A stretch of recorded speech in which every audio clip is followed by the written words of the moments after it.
All right, we're on the air, a couple minutes late, but it's our work session. And we're starting off tonight with an update from our municipal court judge, Kimberly Graves. I'm sorry, everybody. Nope, that's not that one.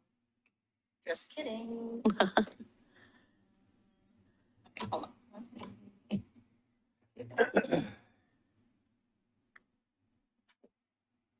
That's right. Let me make sure this is working back here. You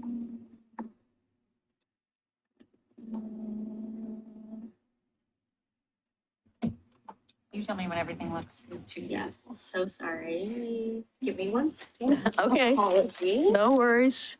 Right. No worries. Can I talk, just not click? I don't know the answer to that, so we better wait. It may have to do with the sound connection to the YouTube. Yeah. Oh, we're good. Okay. Okay, well, good evening. We've been doing our half-yearly check-ins for quite a while, and sometimes there's a lot to report and lots of changes. Sometimes there isn't a whole lot. I was thinking and I talked to Anne about, since we have a lot of new council members, and all or some may not be super familiar with what we do at the municipal court, I would give a little bit of an overview. And then I'm personally really excited that we're moving to the new building, because I think it opens up some other opportunities for the court. And I wanted to talk just about those a little bit. Obviously, we need to get in and get settled, but I think there's some opportunities there for expanding the court in a way that actually provides assistance to folks who are living here in Milwaukie. We're not sending folks out to get services and get support. We can maybe do a little bit of local work. So overview of what we have here in Milwaukie and kind of what municipal courts. Right? Oh, we're gonna just do. Oh, Nicole, Sorry. oh my gosh. Like the arrow doesn't work and I don't have a. Oh, there you are. Yeah. And then sorry. There we go. Oh, space bar. Okay. So municipal courts in Oregon, they're actually can look different. Most of the incorporated cities, or many of the incorporated cities, have them. A lot of them simply rely on their local circuit court or their local justice court. So we are sort of an option. We've got jurisdiction that's concurrent for traffic matters as well as misdemeanors with the other courts, but it is at our option what we choose to take, whether that's misdemeanor cases or not, traffic cases or not. Obviously, our code stuff is ours to keep. We don't have any jurisdiction when it comes to felony cases.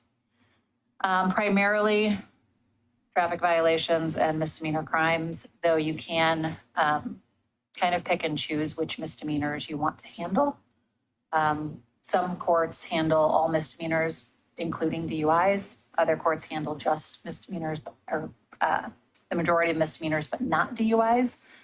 I think that's mainly because there's a whole heck of a lot more case law there, a lot more to know, a lot more trials that happen in DUI law or DUI cases. So the courts can kind of pick and choose what they want to have. Some courts are courts of record, which we are. The difference there being that our appeals go to the Oregon Court of Appeals. So anytime someone appeals from my court, the Court of Appeals is going to review my decision. They're not going to start all over and hear the case again. In the courts where it's not a court of record, you get a do-over. You don't like the municipal court judge's decision, the officer then has to go into circuit court and hear the case over there. So we switched to a court of record a few years after I got here. It saves time for our officers. And personally, I think any judge should want to be a court of record. It's just simply accountability. The non-court of record courts tend to be the Wild West. And so I think it helps all the municipal courts across the state when we are courts of record, because we're showing that we're accountable and we're going to make decisions that are, legally valid, and we know that somebody can review that decision. So it's my preference. I'm glad we're a court of record, but you don't have to be. Just like not all the courts have an attorney judge. I think it's mainly the outlying areas where they don't have attorney judges. But we are one that requires an attorney judge, and so it's written there in the code or charter. And lastly, you can, some spots do actually elect their municipal court judges. Obviously, that's not the case here, but that's an option as well. So that's kind of just the overview of other municipal courts. I mentioned we handle traffic and code. We don't handle any criminal cases currently, and we're a court of record. We had approximately 2,600 cases in the last year. When I started back with Photo Radar and quite a few years ago, we were in the 14,000 citations a year world. That has diminished once Photo Radar was gone, of course, and even once Photo Radar was used in a different fashion, the numbers went down significantly. In the last year or so, we were still down officers and we were down, traffic officers specifically. So the number is going up, but we're at about 2,600 at the moment. For the previous year, about 50 of those cases end up being trials, which we handle in the mornings. And then I said 10 to 20 code cases. A lot of the code cases end up resolving. Not many of them end up at trial. And so that was my best estimate as to how many code cases actually make it to us. I think the process that is in place before the case gets to us deals with a lot of what code enforcement does. So when you say 50 trials, that means 50 people who didn't plead. They pled not guilty. They pled not guilty and requested a trial. 50 traffic cases. Yeah. Or code enforcement. Or code, okay. I threw in some historical stuff just because we have done some other things in the past. We had an attendance court program when I started, and we put a lot of work into it. And then in 2020, the law changed regarding truancy, and it ended all of those programs. But it was a program that we held in the evenings. Folks were cited for their student not attending, and it was really a problem-solving time. We had school representatives here, myself, the families, and we did our best to coordinate getting that student back into school. So it was definitely a rewarding program and a bit of a bummer. And then we have the amnesty program, which we've run a few times over the last few years. If you've got a case that's been sitting out there more than 2 to 3 years, it's generally considered uncollectible. And so we put out the amnesty program to tell folks, hey, if you pay a reduced amount of that, we can get it off the books, we can get your license back. And it's fluctuated as to how successful it's been. A lot of the local courts do it from time to time. And I think it makes sense, especially with how the laws have changed recently with regard to not suspending licenses for folks who can't pay fines. So get some of those old ones off the books too. And then I just mentioned Photo Radar because that was in place when I started and certainly had an impact as to the number of cases coming through the court.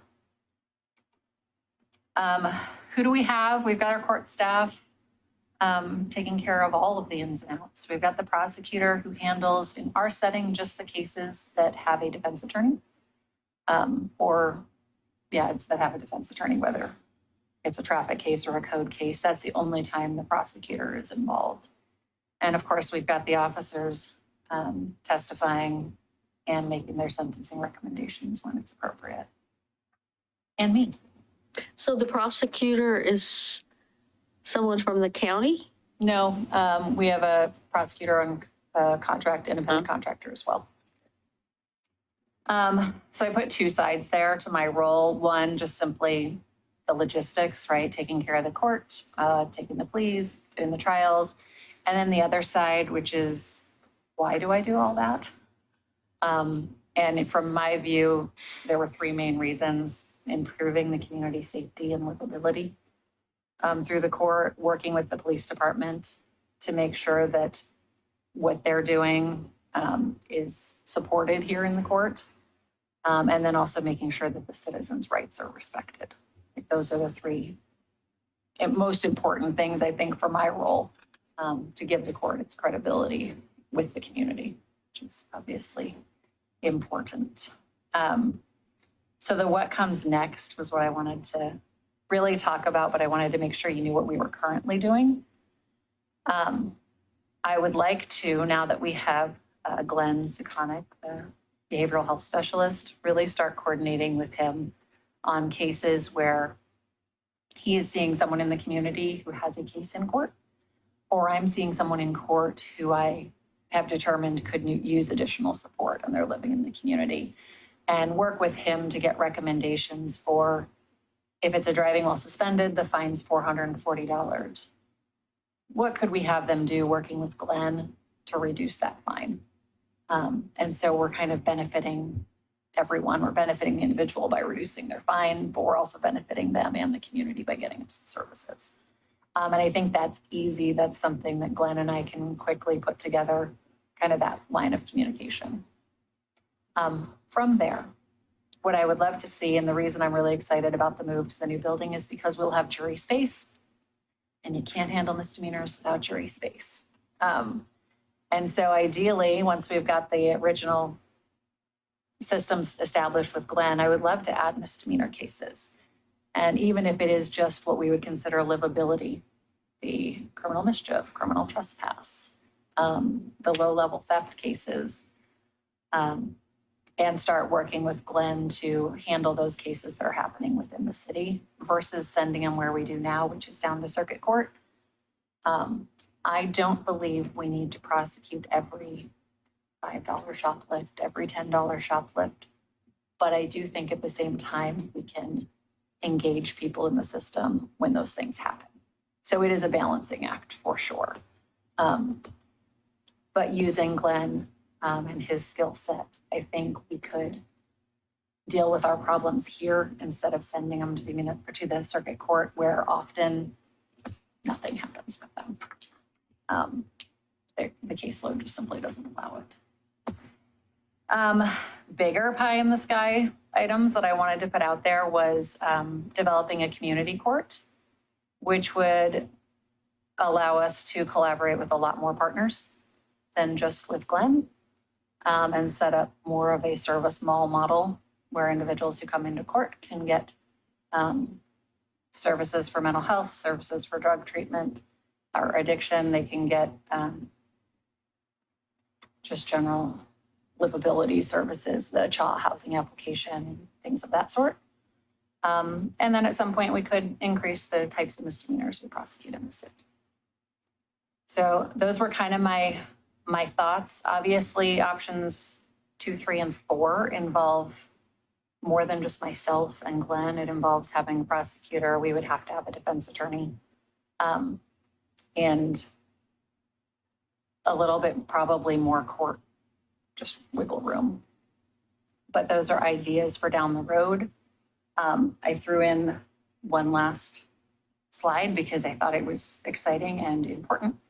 Clackamas County has a community court program, and it was funded through this grant through the Bureau of Justice Assistance in 2010, I believe.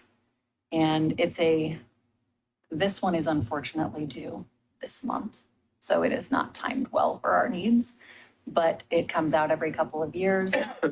It's approximately $900,000 to set up a community court. And so you guys are the dollar and cents people, not me. So I can make the big suggestions, but I also want you to know that there is grant money out there to do some of these things. If we get to that point, I think it would be something that we could get funded and get off the ground in that fashion. So did Clackamas County got a grant in 2010 and has gotten renewals, or they've worked it into their budget after it was established? Yeah, they worked it into their budget after it was established. But this is what got them going. Because realistically, the money is not coming in from handling cases for folks who are unhoused. And I think that that's probably why a lot of the municipal courts do handle DUIs, is because that is where there are more funds, because there is not an economic barrier to DUIs or an economic element to DUIs. Anyone can get a DUI, and those come with significant fines that actually get paid, more so than your criminal trespass cases. So just things to consider as we move space. And now that we have Glenn for behavioral health. I talked to him last week about kind of what he's seeing and how much local contact he's having, folks who are actually living here in the community. And right now, it's actually fairly low. He's making tons of contacts, but as far as cases he's having to refer for criminal behavior, that's low. I think he's doing an outstanding job of stopping the problem before it really gets bad.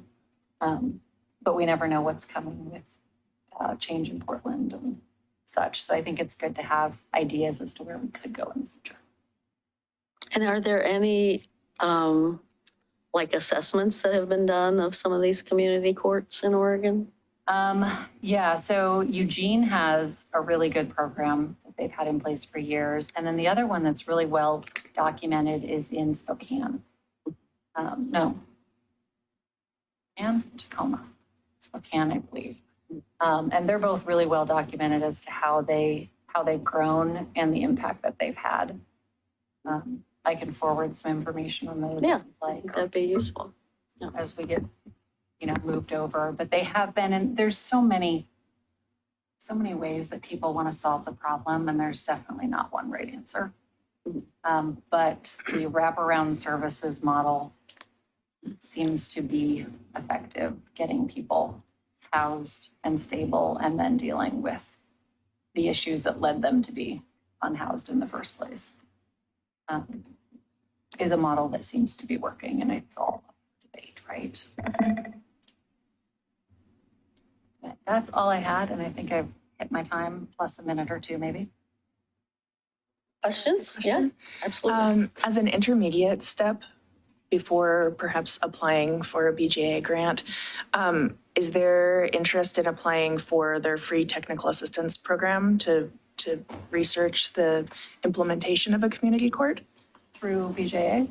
It's through the Center for Justice Innovation. Okay. And it's linked to that larger BJA community courts initiative, but that's available for local jurisdictions, and it's free technical assistance and training for, either local or state jurisdictions that want to start up community courts. So I was just talking to the community court DA yesterday, and he mentioned the court, the Center for Court Innovation. And so I think that they did loop into that to some degree when they started the Clackamas Community Court. Mm-hmm. So absolutely, that's worth looking at between kind of beginning stages there and as we try to progress towards something else. And it might be an appealing part of a full application in the future too. Yep, that makes sense. Judge Grave, I have a question. I'm trying to understand, how the behavioral specialist would operate in this judicial system and that kind of thing. As I understand, his modus operandi now is that he is being alerted to people in need, whether that's neighbors or another service or the police department or whatever, and he then shepherds them to the assistance that they need. So I'm trying to figure out how I'm not sure I understand a use case about it. That's probably a poor term, but just an example of how, this would work. I mean, would someone be arrested and brought to the municipal court for a hearing, and then it would be another referral that like he's doing now? Is that what we're? So they I'm asking a lot of questions because I'm really kind of cloudy about the whole thing. Right. Yeah. So they wouldn't be arrested. So we have a gentleman right now who about 3 or 4 years ago was living in the parking lot at the Milwaukie Marketplace. And the police came to me then and said, hey, we're just issuing him citations because we're trying to get him to show up to court, right? We just want to get in there and be able to help and problem solve what's going on, but we can never find him when he's never there when we're there. So they issued him a bunch of citations and he never showed up. And at some point on his own or through some other service, he has been connected with Glenn, but that was a couple years ago. He showed up here about 6 months ago and he starts telling me his story and I looked at my cases and I went, it's you. It's you. Like, you don't know how much we were trying to get you in here. And so when he came into court, I got kind of his situation where he was and I said, okay, here's Glenn's number. And I need you to reach out to Glenn and I'm going to reach out to Glenn and we're going to get you connected because he'd gone all the way from parking lot to housing. And then when he was just in 2 weeks ago, he's back to being on his way to being unhoused.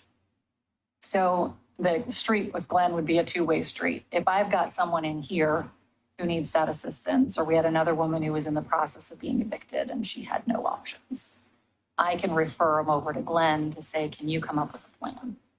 Because my case is going to be secondary right now to you getting them stable, and then we'll deal with this. Or it can go the other way around when he's working with someone in the community, like he was working with the gentleman with parking tickets.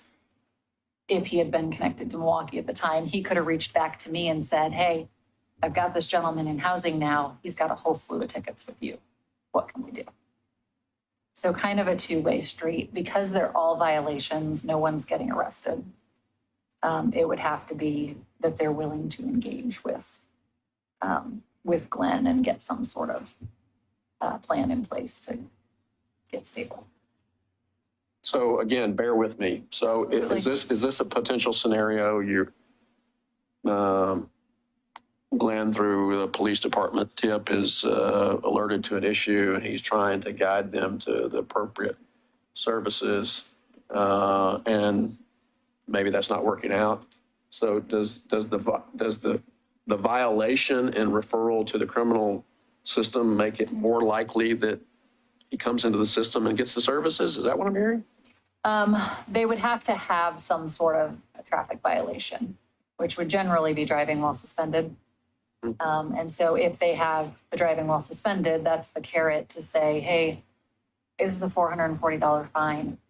I don't want to impose a $440 fine if you are actively solving this problem.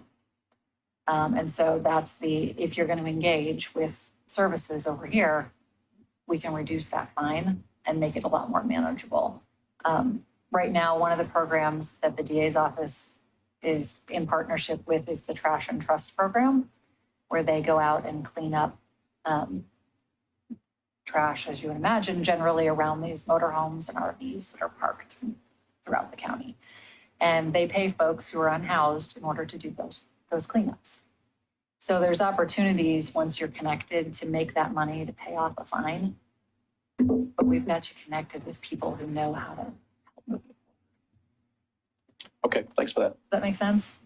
Yeah, I'm still, there's a lot Well, I there. guess There's a lot there. the question is, I mean, your example of driving or driving suspended, is that considered a misdemeanor or is that a traffic violation? It's all violations. So that would be coming to you now. Right. I guess what I would like to try and sort out is what would be going to the county now by way of misdemeanors if the county already has a community court.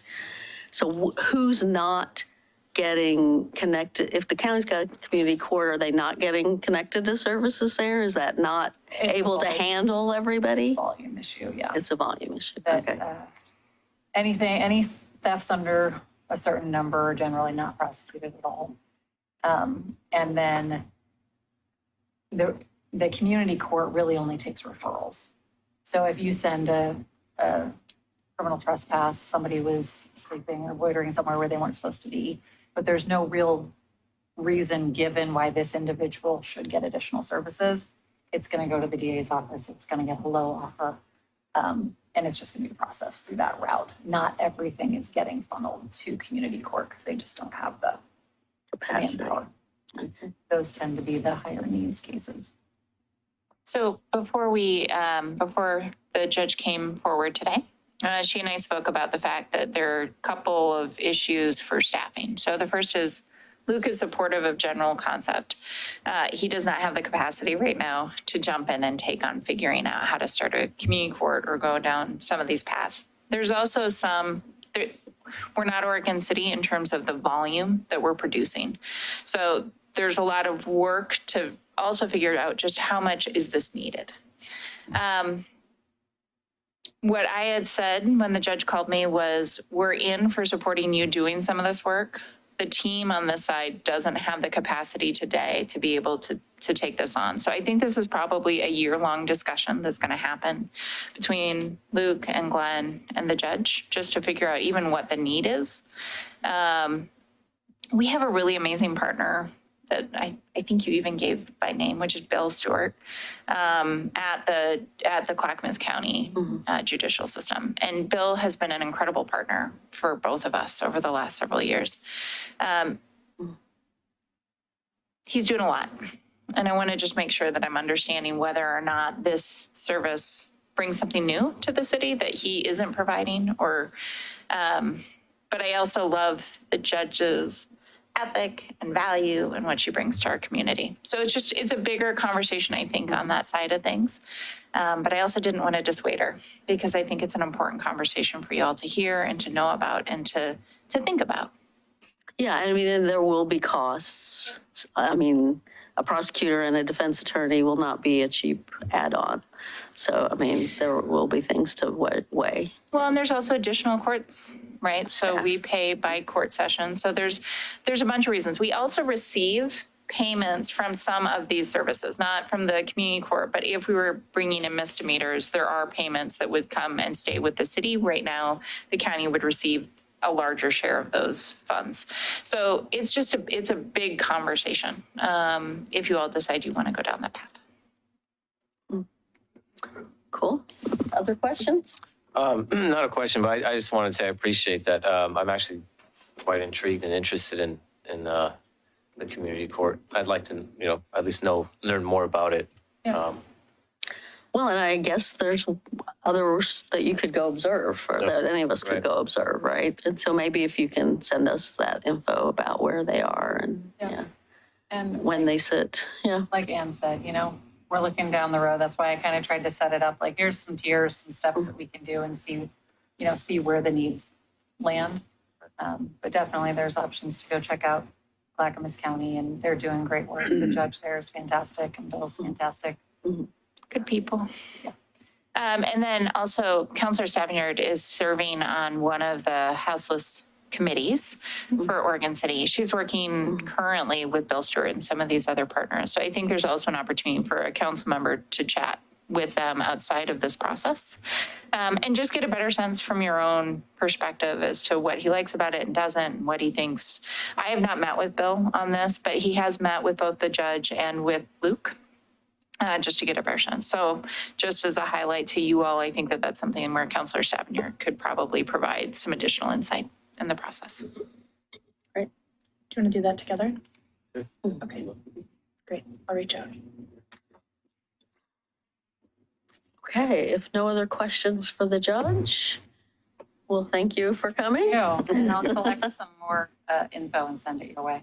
Okay, great, great.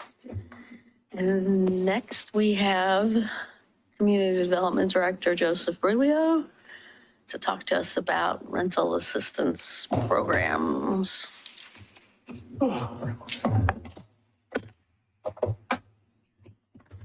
Yeah. Good afternoon, Mayor, council members. Joseph Brilio, Community Development Director. I'm here to chat about our rental assistance program. And I use the term program fairly loosely because it's been pretty much ad hoc over the last couple of years. Just for those that maybe not as aware as others, back in 2020, when the housing was a goal, as I understand it, the city and COVID hit, and there was a definite need for providing some kind of eviction prevention. The city definitely wanted to move forward on meeting its MHOS goals and actions, as well as putting some money where their mouth is. So community development was able to put aside $25K to provide assistance in this. And that was the first round that helped 10 households at that time. Fast forward about 9 months, and there was a round 2 of $25K, also community development funds, which helped around 15 households. And essentially once housing didn't become a goal, we were able to at least dog-ear some ARPA funds, some federal ARPA fund dollars, and with staff and council approval, set those aside in the budget to be used at a later date when there was actually capacity from our current contractor. So Northwest Housing Alternatives has been our contractor through each and every round. And they have been our partner primarily because they do this, but also because they have relationships. They have the trust with our community members that are most vulnerable. Not all the time does government have the best reputation with a lot of the folks that we're trying to serve. Council President gives me the side look. It's true. We actually reduce barriers by providing a third party, and they have some of the best relationships with the most vulnerable in our community. So through that, this last round that just closed out, we were able to help 24 households roughly. And what was interesting and fortuitous about this money in ARPA was that the inflation that's occurred over the last year, we didn't expect that. And so the need was still there. COVID is still a thing, right? So that's still happening as well. But our dollars did not go as far as they once did 2 or even 3 years ago. And what we found is that there are families that were multiple months in the hole, back pay fees and also just months of rent that they haven't been able to fulfill. And so the great thing with Northwest Housing Alternatives is they've worked over months with some families to get them out of the hole. And so to give them some breathing room and kind of press that reset button. So I say that because if you were to look at the first 2 numbers of 25K and say, 10 households, second round, 25K, 15 households, third round, 75K. So you're like, that should be quite a few. And you get 24 households served. The amount of work that went into those households is quite unique and very different than the first 2 rounds, if that makes some sense. At this point, we have exhausted our funds with ARPA and with Northwest Housing Alternatives. The good news is that there's state and federal dollars that are flowing through both county and to Northwest Housing Alternatives that will continue these programs. The county side, hopefully in perpetuity. Northwest Housing Alternatives, not exactly sure how long the programs will be in place, but definitely for the foreseeable future for eviction prevention and rental assistance. So that's essentially where we're at. I don't have a presentation or anything, but we've been able to help, and by all intents and purposes, it's been successful in keeping people housed in place. It's created stability with some of the most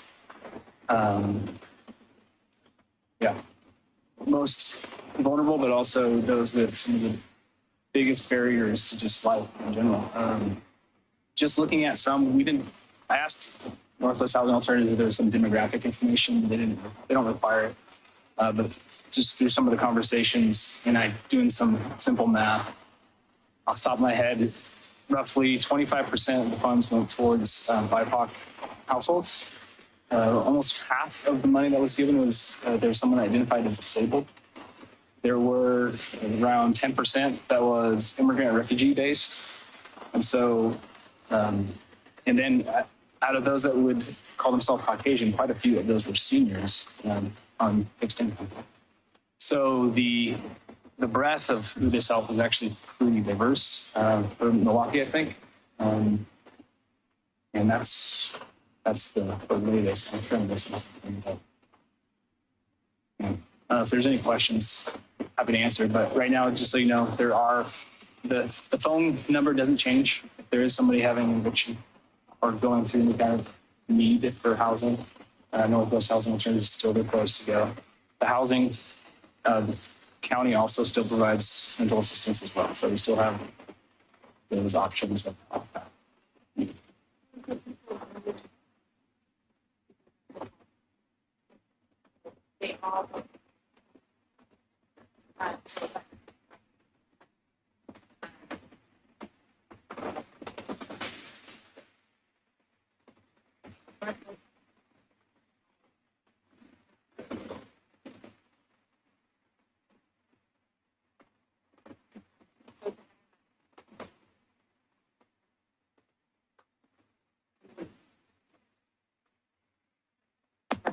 think, or your microphone or something. I don't know. We'll see. So I really appreciate that this was an opportunity, and I appreciate both, we've had multiple staff work on this. So I just also want to call out a thank you to Layla Amand, who started this program and really brought it to the forefront at a time when there was crisis. And really, truly to Joseph for making sure that we were able to deliver especially these last dollars as people were coming back into having to make these payments, because our first response from Northwest Housing Alternatives was they were really busy and they weren't sure they were going to be able to do it. So I appreciate both of those things. And just so that I can put it out there, if somebody listening today is in crisis and is looking for that number, it's 503-655-8575, and that'll route you to someone who can help. That's a county number? It is. It is. So again, 503-655-8575. And I will just say, I was at League of Oregon Cities conference last week, at which several different staffers from Oregon Housing and Community Services spoke. In fact, the keynote speaker was the director, who I thought was pretty impressive. I had not heard her speak before, but it was emphasized in many different presentations that there is money for rent assistance. There is definitely state money for rent assistance. So people should not be timid if they need the assistance. It is there.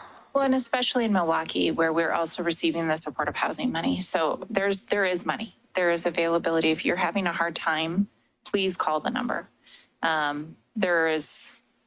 There's no shame in asking for help. We all have done it, and we just all have to do it in different places. So if you are struggling, please make a point of calling that number, and even just seeing what resources are available. Tonight we're talking about rent assistance, but for a lot of COVID, we spent most of our money on utility assistance. It wasn't straight housing costs. And one of the things that I loved about Northwest Housing Alternatives when they received these funds was their goal is to keep someone in their home. And that may not actually be by paying their rent. It may be that they have another family member who has now, there's just more food needed. So they need some food assistance, or they need help with this one bill that got out of control during the pandemic. And by paying that one bill, they're able to make all their other ends meet. So please don't take yourself out of the running for these types of supportive services. We all come at our trials and tribulations differently. And I think that number is a great place to start to get that kind of support. Yeah, it's called the Coordinated Housing Access Work. I feel like it should be network, but it's actually work. That's the county's program. Eddie? Well, I just wanted to also highlight to sort of a good partner to that line, to that number, is that there's an eviction prevention mediation process that the county has just started to. So if someone is in maybe not even conversation with their landlord, but if the eviction process has started for you, you can call and a mediator will help navigate that between you and your landlord. And that's a different number, but it's 503-655-8850. So there's some protections for tenants as well through that program. I just had a question. So it's still, the program's not going away. There's still Northwest Housing Alternatives still available, the rentals. I just want to make that clear. It's just the funds that we had available for that is no longer being funneled to them for that purpose. Yep, other funds became available. I think what the mayor is saying, right, the federal government and the state government have become pretty aware that coming out of COVID, this has been a crisis of huge proportion. And so there's funds being directed towards those services. And then in our community in particular, the supportive housing dollars were approved by voters, and that helps, right? So all these things are helping lift the ships. But they have to exist because we have a lot of people in crisis. Right. And that means that people aren't alone. when they're trying to find help. And I'm encouraging everybody to ask if you need it. So what does, if anything, the people in crisis, what do they lose from our funds being? They shouldn't lose anything. They should never experience anything. But these were great dollars and they were fast dollars. And actually, Joseph and I ran into a situation with Glenn where our dollars, because they were just really malleable, we were able to move something fast. And that was helpful to one instance. But I do believe that if one of the other pieces we learned in that moment is calling as soon as you start hitting that crisis instead of waiting until you are 4 or 6 months into the crisis is also really helpful. So our funds were limited. We said you could only spend, I think, up to $1,000, 2,000 a month. So some people who had gotten into crisis long-term and then come forward and ask for the funds only got that first month, but they were $6,000 or $8,000 into it. So that's why I'm saying if you're starting to feel like you can't make ends meet, it's really important to call as soon as you hit that first juncture point so that people can be the most help possible in the crisis. Thank you. And I appreciate you, staff and the city for doing that and taking that initiative, covering the costs on the staff end. It's incredible. Thanks. Yeah, it's a value obviously of this council and also of staff, and the contract to administrate the contract those are professional service dollars that aren't ARPA money. That's coming out. So we did invest in it to a certain degree as well. I'll say that the one thing that we do kind of lose in all this is that it's all these monies that we put into it are specific to Milwaukeeans. It only goes to those in Milwaukee. So yes, there's a lot more dollars and it's probably going to have way bigger impact than 25K or 75K and be available to everybody. But at the same time, ours must be spent towards, our residents. So that's the only thing that changes a little bit.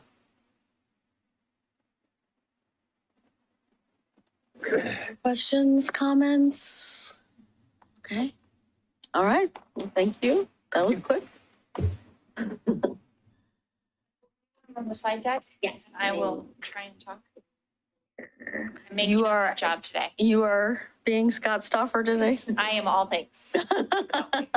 He is not in tonight. So I think there's a couple of things just to know. We are now starting to see the bills have died off, right? So if they didn't get their first reading in committee, those bills are now coming off the table. In some cases, there are still readings occurring of bills in committees that are first readings. Those are usually for informational purposes only. So I say that because I've actually had a couple of calls from people this week saying, I heard that this bill is suddenly up. Do we need to jump? And my answer has been no. You should get involved because that now means that there's a process for the next year to 2 years where that bill is actually going to have further discussion, but it will not receive a vote on the floor. So that's just something to keep in mind. We also, I can start here. Oh, sorry, this was the this first is slide, great. sorry. Oh, is it? Okay, perfect. Let's talk here. We just talked a lot about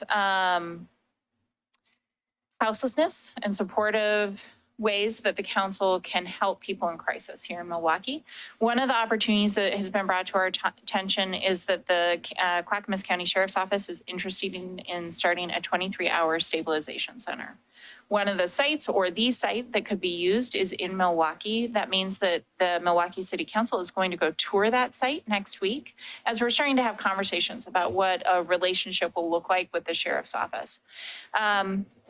I'm not going to go into it too much because I'm not an expert in it, but that is part of going along our legislative platform that you all have been trying to support people in crisis. This is one of the steps we're taking. Next slide. I will say Scott mentioned to me that we should chat about coordinating travel, which was noted on here. So it's really bad for us all to drive to Eugene. It's not great. So we have 3 staff people are going. We're happy to drive because we can take city vehicles. But we just wanted to see if people wanted to meet up here and drive down together. And that way we can get everybody shuttled to the location. Does that work? Okay. So I think that we said that we were going to meet here at 1. So 1 o'clock, if everyone can be here next Tuesday, and then we will figure out arrangements and make sure everybody has it right now. Okay. Next, key dates, look at that. Second chamber work session deadline. So we're coming up to that, not too fast. There's still another 17 days. That means that if it's started in the House, it needs to be in the Senate, and the Senate needs to have had its first hearing by that point. We're getting close. I know it doesn't quite feel that way, but we're starting to get close to the end of the session. You're starting to feel the change in the energy. I think that's all I want to say on that one. Well, I'll say my read of it is we're in a little bit of a lull. Yep. Because they decided to kind of take a couple weeks to deal with some thorny things that they knew were controversial, like firearms and transgender medical services and abortion. There are still bills. I think it's going to pick back up and be kind of fast and furious for a couple of weeks. Oh, it always is. There are still quite a few bills out there. Yeah. And this whole thing about deadlines, just for people who aren't following it as closely as me, there's a ton of exceptions to that. Like, they can refer it to the Ways and Means Committee, they refer it to the Rules Committee. There are certain things even if the committee doesn't pass it out. So, and that has happened with a couple of the housing bills. So take all that deadline language with a bit of a grain of salt.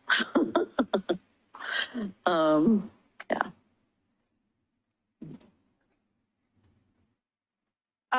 Okay, legislation. I'm trying to think, is there anything up there that people want to give an update on or have any questions about? Well, it's interesting. I mean, renewable hydrogen, I guess Natalie maybe put on the list because that wasn't one I added to the list.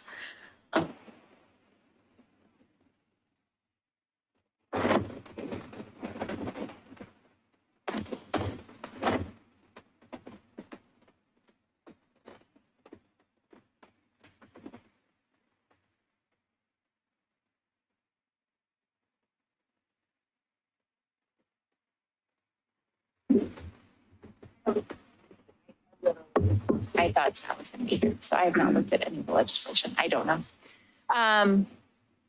My recommendation is that these are ones, we can send you all the bill numbers tonight, and I just recommend that since they made the list, they probably were important to staff or to one of you, and we'll just send out the list so that you all can read them. You want to go to the next one? There we go. Okay, letters. Mary, you want to start? I put a couple things in the packet. In the packet were two things on e-bikes. One was a letter that I had drafted back before, and we had talked about it, and then we had kind of tabled it because we wanted to see where they were going with their, with tiering it for, tiering the available, the size of the rebates. Well, they've done all that now. The rebates are $400 for anyone and up to $1,200 for, or is it more, for someone who makes below 80% or below of area median income. So I kind of tweaked my original letter, but there's a bigger letter, a group sign-on letter that Representative Gamba's staff sent us, and I sent out to all of you. That they have asked us to just sign on to that and give our city logo as a way of signing on to that letter. I am fine with either way. It does seem to me those group ones probably have more impact. Or we're seen as in solidarity with other cities and organizations, and there were quite a number on that letter already. I checked with his staff because they'd originally asked for our sign on by last Friday, but I checked and they're totally fine with tomorrow, so we can still be added to that letter. We haven't missed any deadline on that. So any thoughts on that?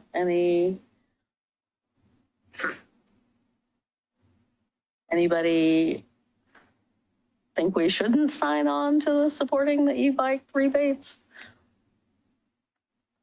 I like e-bikes. Yeah, I'm supportive of it. You know, and not to stir the pot or change the subject, but I would love to have an e-bike program here in the city, like similar to what Portland has. I think that'd be pretty unique. That would help a lot. Well, and that, I'm sorry, keep going.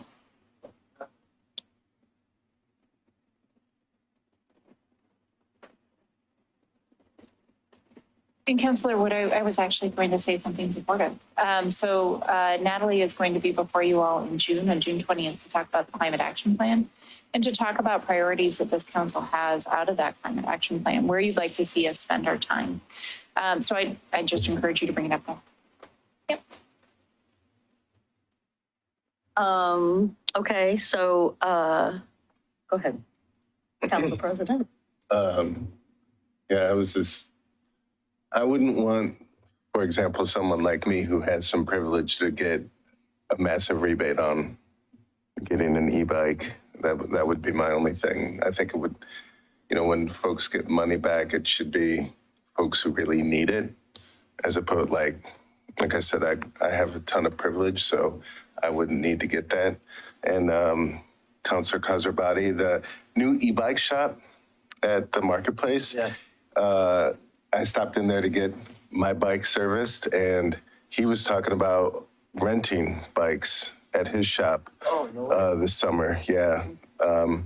He was kind of disappointed about Carefree Sunday, but something that came up. He's said business is going really well, and he's hoping once the Greenway gets going that he'll start renting out e-bikes. So. Yeah, Do you mayors. have something to say on e-bikes? I do, randomly, yes.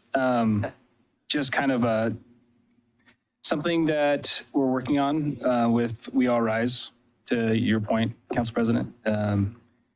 We're currently working with Quincy Brown, who at We All Rise, they're doing an e-bike pilot program with PGE to purchase 75 bikes, and they're looking at 3 cities. We're one of them, and essentially giving bikes away, e-bikes away to mostly kids in need of them. So that's just I don't know. It's a foreshadowing of what's to come. Yeah. So, That's cool. So, Mayor, if I may. So, yeah, I can support the group letter. I was glad to see that, you know, it was made more equitable, you know, in their letter.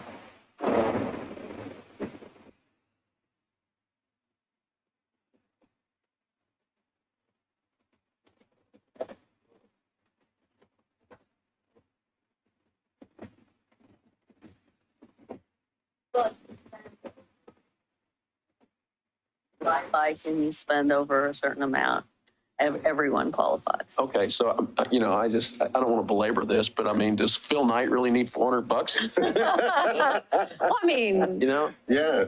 you don't have to take it. You don't have to apply. I applaud them making it more equitable. I just wondering if it's, you know, if we've just made it equitable enough, you know? 1,600 is the total. Yeah.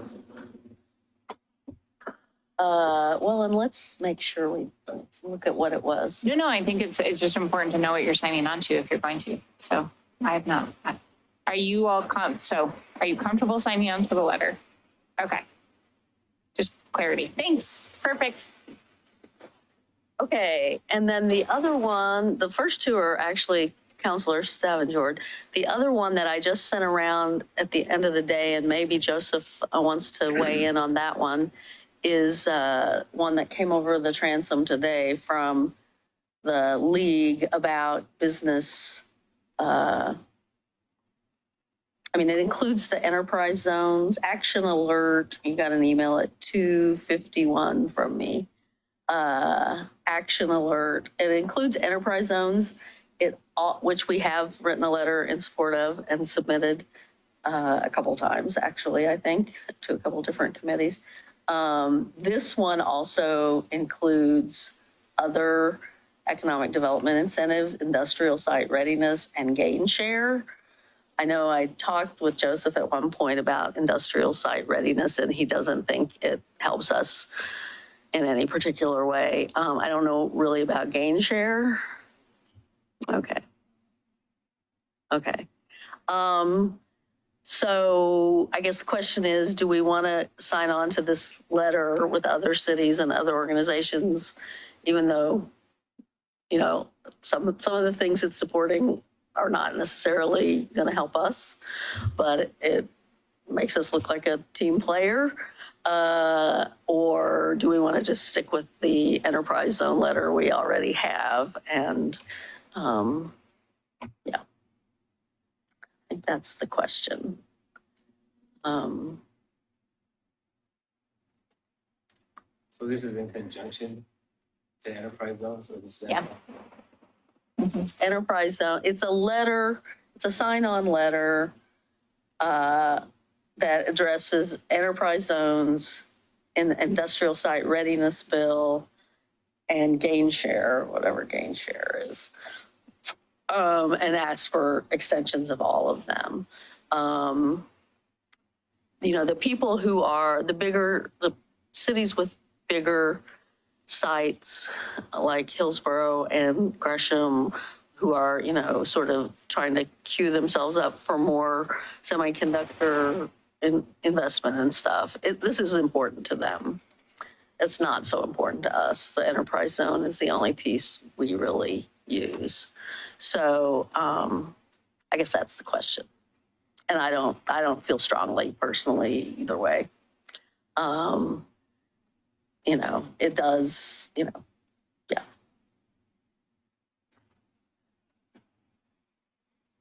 Do you know if this list of logos, is this a working list? Are there asks that are going out to other Clackamas County cities? Oh, this went out from LOC, so I assume it went out to all cities.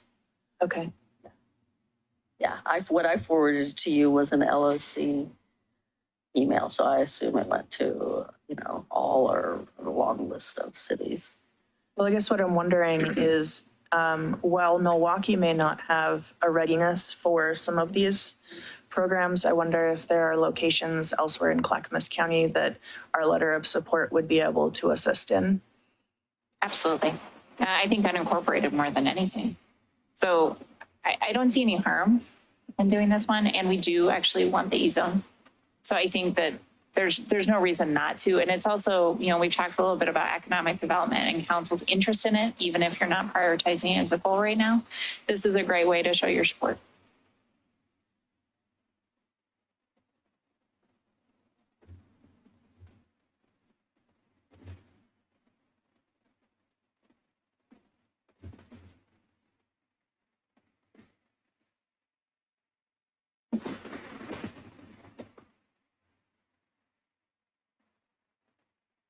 Work outside of Milwaukee, and if there's good paying jobs in the high-tech sector in Gresham, then more power to them. So I can sign on to this letter. Okay with it, yeah. Okay. Okay. I'll get back to that. All right, I think that was it for me. That's what you're talking about.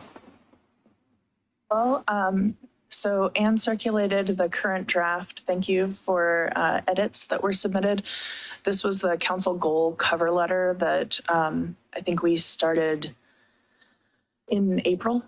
So you have the current draft in front of you. A couple of edits were made to just size and or the, you know, to be able to fit it into the pilot. So I'm open to other suggestions. I also feel like this is no longer the thing that I drafted, but rather something we can all feel connected to. So you're not going to vote for it, huh? I voted for it in April. So I don't know if there's further discussion needed on that or not. This was for for those that are playing along at home, this was the cover letter that would accompany the resolution for council goals. And you actually started it in March. So, I mean, it has been pending out there. Oh, none of us are that old. It came out, yeah. I was going on vacation at the time you sent it out, but yeah, I went back. I was like, oh, there. I think it looks good. Yeah, I'm good with the letter. I think it looks good. All right. And I do just want to add, I can't remember if I put it in the email. We are doing, so this will be on page 2 of the pilot. So it'll be on the inside of the pilot. On the front page, we're actually going to take your resolution and put it into a story form. So Jordan's going to email that to you all just to say, if you have any concerns about how we've written this, and this goes back to what you had said, Counselor, about wanting to make sure that these 2 pieces weren't together. So that was what we had agreed to. So we will deliver that for the June pilot. So perfect. Thank you. Thank you, Jordan. Absolutely. The other item that was on my plate was some research and a potential letter around gun control regulations. So I pushed send on an email that will essentially tell you all of what I'm about to share, but that's just so that you don't have to take notes. So what I sent to you is a summary that will reflect this report. At the last meeting that we had, I guess it was 2 weeks ago, we discussed a letter to the legislature to urge consideration of gun regulation in this session. There were 3 bills being considered. That was House Bill 2005, Senate Bill 348, and Senate Bill 393. So the last that I mentioned, Senate Bill 393, that failed to meet legislative deadlines. So that one has ended its journey in this session. The other 2 look like they're going to at least move forward into some additional discussion. House Bill 2005 just cleared the House today. There was a deliberation today. I haven't gone back to listen in on that hearing yet, but I will. Is that the ghost guns one? This is, yes. Okay. Yeah, I believe so. Undetectable. Yeah.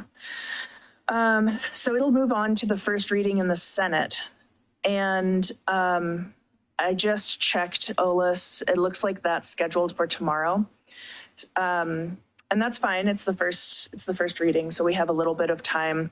The other bill, Senate Bill 348, that was referred to Ways and Means in the middle of April, and I don't see an update that it's moved as of yet, but I did put a call in to see if I could get an update. So I'll keep watching that one. My recommendation at this point is if there's support for specifically House Bill 2005, we could have some discussion this evening. And if we decide to submit a letter of support as a body, or if individuals on the council would like to submit letters of support, then I believe that that could be helpful as the Senate hears deliberation around this legislation. So I could then circulate a draft following the first hearing, so I can tune in for the Senate hearing tomorrow, put together a draft, send it around. Edits would then go to the city recorder's office. And then the last piece of my email just reiterates the fact that City Council having a voice about gun regulation and legislation pertaining to guns was a request from the students at Milwaukie High School as they walked out on April 5th. They came from the high school to City Hall. They had these concerns. I've met with them several times. A few of us have heard from those students.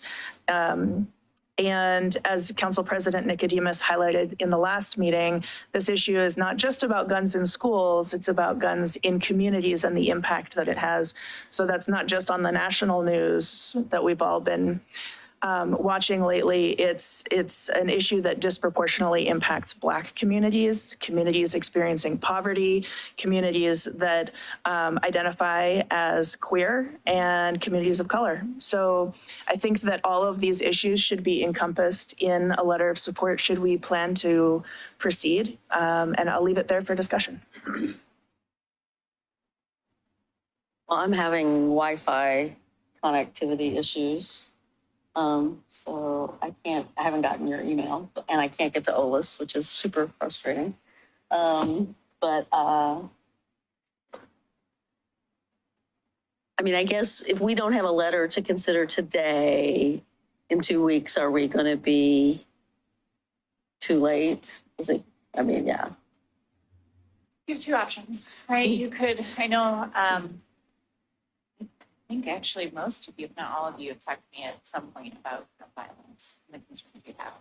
I think you could do a general letter of support for protecting students in schools without going into detail. Or you could look at the legislation right now. You could decide which bills you're comfortable endorsing. I'm not sure that you have enough time to do that. So, or you could wait 2 weeks, right? So all of those things are options.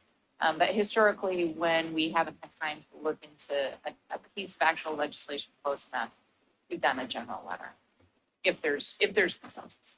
I mean, I really feel like the Oregon legislature is kind of, I mean, being wimpy on the whole thing. Like they've let the real bills, I mean, the ghost guns is a problem, but you know, Washington banned assault weapons. You know, Washington went out there and did something.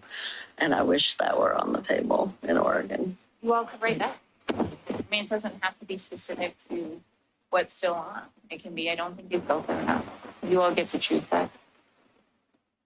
But that also isn't timely, right? Like we could do that in 2 weeks if you wanted. Well, I guess my question is more mechanical. There's a lot of bills there. And, you know, I don't know that, I don't know, my first reaction is if you've got a bill referenced, it's going to get to the committee, it's going to get to the sponsors, they're going to use it. I'm concerned that a general bill is better than nothing, but I'm not sure a general bill really gets to, you know, decision makers or anything like that. That'd be my concern about a general bill. I mean, a general letter? General letter, sorry, yeah. And so it's one of the mechanics. I mean, I guess I'm almost, I don't know, would it be, could we submit the letter that addresses the one bill that we kind of know something about, the ghost gun one, and then have it lead into more of a general discussion of, 100%. and at least it gets, hopefully it gets the right, you know, eyeballs on it. Absolutely. And you could actually do both together. That's what I was talking about. Yeah, absolutely. That's my recommendation at this point, because we do actually know that that bill is moving. It's clear to the House. It will have its first hearing in the Senate tomorrow. So there will be ongoing discussion. And I think that the lawmakers will want to hear from communities. So we do have an option to do that decision, make that decision where council submits a letter, or we could individually do that if you all feel more comfortable. That way you can put your own message into it. You can submit it on your own timeline.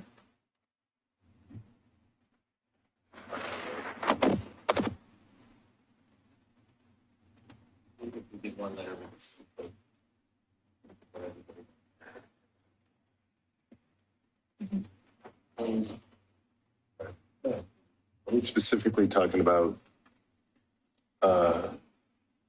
2005?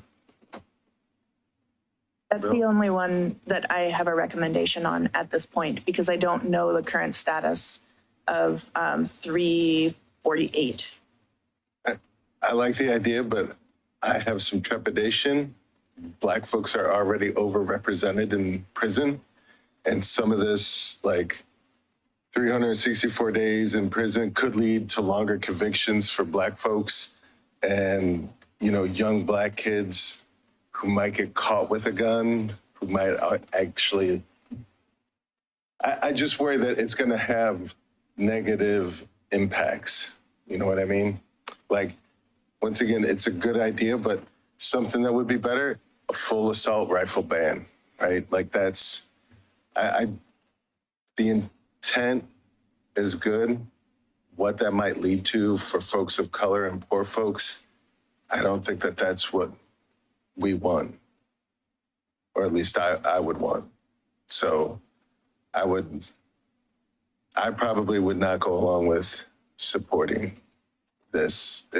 I want something that is going to get guns off the street.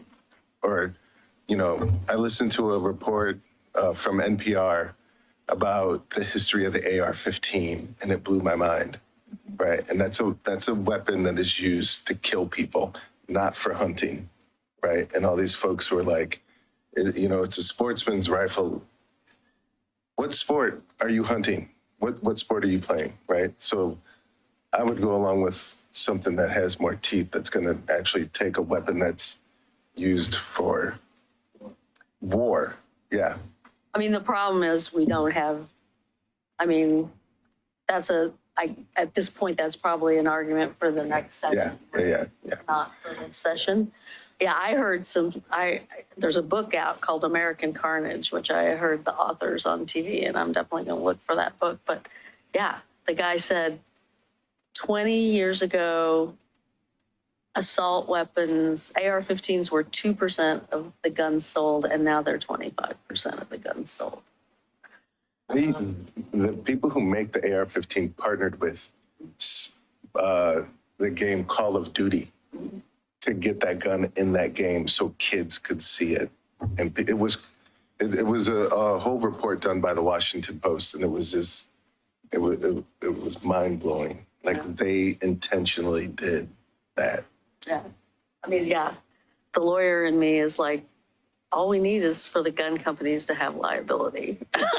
That's what we need. Yeah. Anyway. The interesting thing, which a lot of people don't know, is a lot of especially, this nation had a 10-year ban on assault rifles from 1994 to 2004. And that was due to what they considered were earlier mass shootings, which were not anywhere near the level of what they are today. And they banned it with a sunset clause for 2004. That's just some facts to put out there, because a lot of people that I've talked to, a lot of people that you know don't want to see a ban, have no idea that this country has banned it before, and it was 10 years. And if they did it for mass shootings in the late 80s, early 90s, now we're talking about mass shootings that are killing children. So, you know, something has to be done. And again, if the federal government's not going to do anything about it, the states need to. Well, so I really appreciate the perspective that you're bringing into this. And I think that we have some options. We could write a letter to the Senate to consider. And as they're discussing this, there may be some amendments that would be specific to gathering of data as this might be implemented, or something that would really get at the root of unintended consequences. And I agree with you that the legislation is not as pointed as it needs to be. It's not addressing the specific type of weapons that we actually need to see some actionable items around. So we could submit a letter for consideration and give them some things to ponder during their deliberation. And I would feel completely comfortable with that. I think that also allows us the ability to submit additional testimony as the bill proceeds, and then we could come in whether we want to support or oppose the legislation. So if you are open to that, what I can do is watch the hearing tomorrow and put together a draft letter. I would like to ask Council President if I can co-author that with you, and then we can circulate it for the council to review and decide on. Sure. Yes. Perfect. So this is going to be on the May 16th. Perfect. Any other items that people want to talk about on legislation? Not anything for us to do, but just as a heads up, I am working on a letter with a handful of other mayors in opposition to HB 3414, the housing bill. And they were trying to get it in the Oregonian, so we'll see. You may see that someday, or maybe with any luck by end of the week. So, pardon? Yeah, that's the one that gives developers a bypass around all of our code and imposes a bunch of new expectations on us to pass new, different code. And yeah, it's it got metro mayors pretty agitated. And I think a lot of people haven't read it, which is really, I think more people would be agitated. The Willamette Riverkeeper is agitated because it also gives people an end run around. I mean, it'll undercut our tree code. It'll undercut all the environmental protection codes. It gives developers a real carte blanche. It's a mess. And I think, yeah, people are tired. Nobody's reading it. The governor's housing staff has nobody with any city or real life on the ground land use experience. And that's been part of the problem.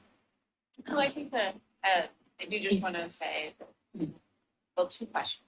Mhm. One is staff is routinely called this legislation asking for review and discussion. So we do have both Laura and Joseph going to the LOC team to then just out that they're talking about ways, the problems with the bill, trying to help explain it, and also the things that could work in that bill. I've personally had outreach from Representative Gamba, who has been leading the discussions on these sites.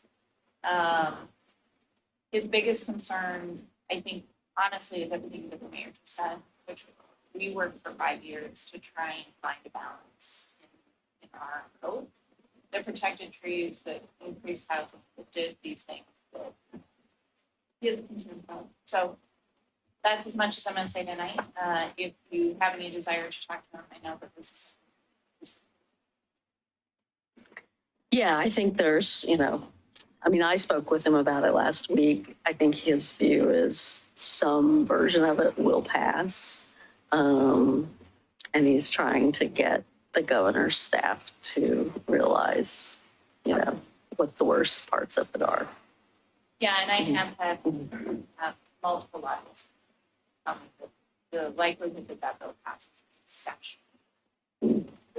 Yeah, it's, I think at this point, one of the governor's top priorities, if not much. So it's just something to be prepared for, that this bill is, it is likely in all the cities are dealing. This is definitely not just one. This is something we're hearing from every city that we talk to. So how you want to go through that process is up to you. But know that it has traction because of the governor's. Let's look it up. We were told that there was going to be a new amendment, a -4. Oh no, must not be -4 because that's from April. But there was going to be a new set of amendments coming out of the governor's office this week, but that hasn't happened. It's not reflected in OLAS. So anyway, it's a mess.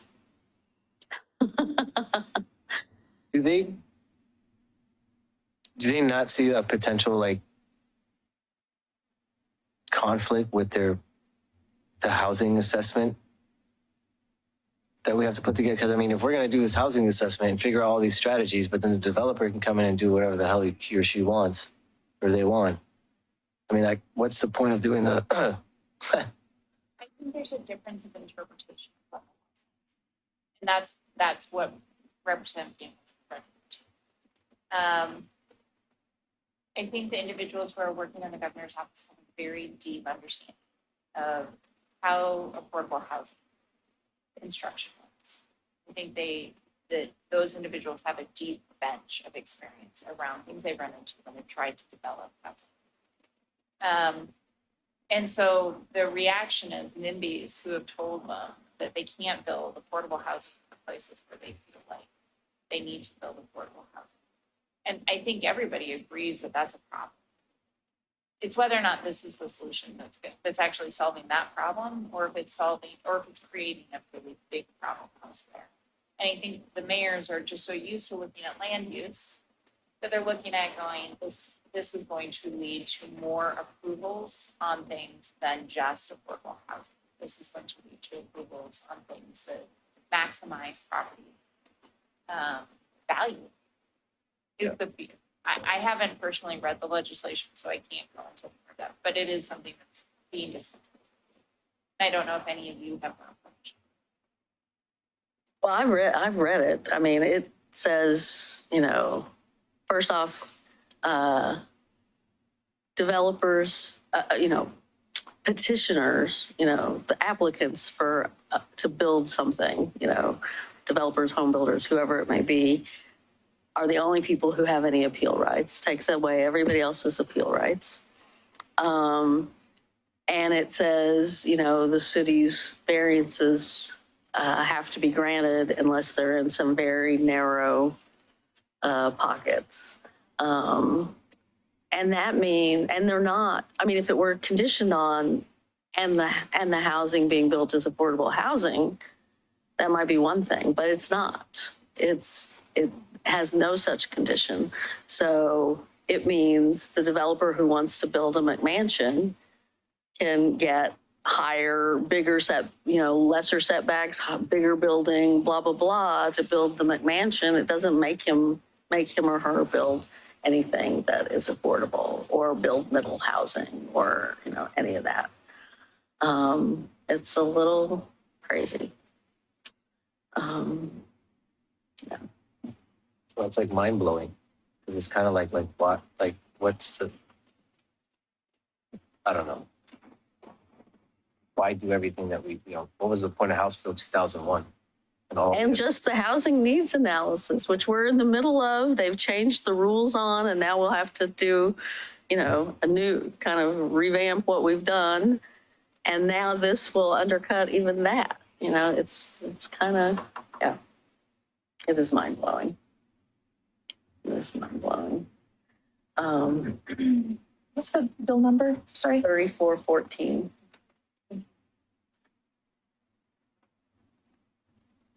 And like I said, yeah, if you look at this, there haven't been any new amendments released publicly for a month now. I do understand there are some amendments that may be kicking around in some work group in Salem. And that it was said that they're expecting a new, an actual released new amendment at some point this week. Anyway, that's the only one, yeah. Oh, and I assume everybody saw the news that the governor this afternoon backed the 2-year moratorium on tolling. Yeah. So it doesn't look like tolling will go forward, which tolling was the big topic of a lot of meetings lately. So hopefully there'll be time and effort for other things now that tolling is on a slower track. Yeah. Well, if nothing else, we can adjourn, take our dinner break, and come back at 6 o'clock. Anybody else have anything else on legislation? No. All right. We are adjourned.